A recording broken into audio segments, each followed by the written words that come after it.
Okay, Ron Musgraves again here, Pressure Washing Window Cleaning Institute. We're going to discuss this. Some of the guys are having trouble finding property management companies, and they're having trouble finding and distinguishing the two. And then they're not understanding that that leasing sign out front has nothing to do with it. Um, let's pose this to you, and this goes back to some of the original stuff where you've got to know who your customer is. Okay, let's just pretend that we're the billionaire investor that owns the shopping center. Um, we don't, first of all, we want a shield between us and the tenants. Okay? The owners don't want to be bothered with this stuff. They may own 20 properties, they may own 700 properties. Could you imagine if every tenant or person had their phone numbers? They would be calling them directly and complaining about it. So when you think about why it is they have a property manager as an agent or a leasing company to lease, um, and where I'm going with this is that even in the property management sense, they don't necessarily want to be the leasing people, okay? Because if they put something in the lease that's not real advantageous to the tenant once they get it and realize it, then they're coming directly either to the owner to complain about it or to the property management company. But here's what happens. If they call Mary, the property manager, hi, this is the tenant. I'm really not happy about what's in this lease.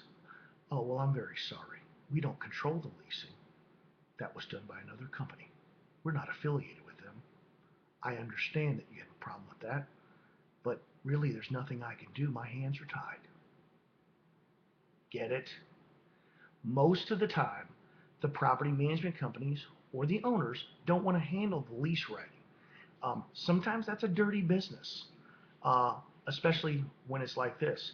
Hey, I need to get out of my lease. Yeah, well, that's going to cost you 35%. We're going to force you to file bankruptcy. They don't want to be that person, okay? So they often always, I'm not saying in all situations, they often always have a leasing division, but they never lease on their own properties. And what happens is a lot of them will trade out the leasing and do it for a courtesy for another company, and the other one will do it for the other company. Okay, but they usually will not do leasing on their own properties, and it's just for that reason. Because a lot of times, you know, uh, just get an example. What if you find out the tenant next door to you is paying less? Okay, if you're the manager, now it becomes personal. You screwed me, Mary. I'm mad at you. You know, hey, oh, I'm sorry. They wrote that lease higher. I'm sorry. My hands are tied on that. No, I can't do anything about that. Sorry. Hey, have a nice day. Click. I hope you guys understand that. And you guys need to understand these things. I think that's a little bit of a problem. I'm directing this focused at one person right now, and I'm doing these video blogs because it's a little easier for you guys to understand this. Some people watch these videos and they won't understand anything about it. But you know who I'm talking to. Ron Musgraves, Pressure Washing Institute.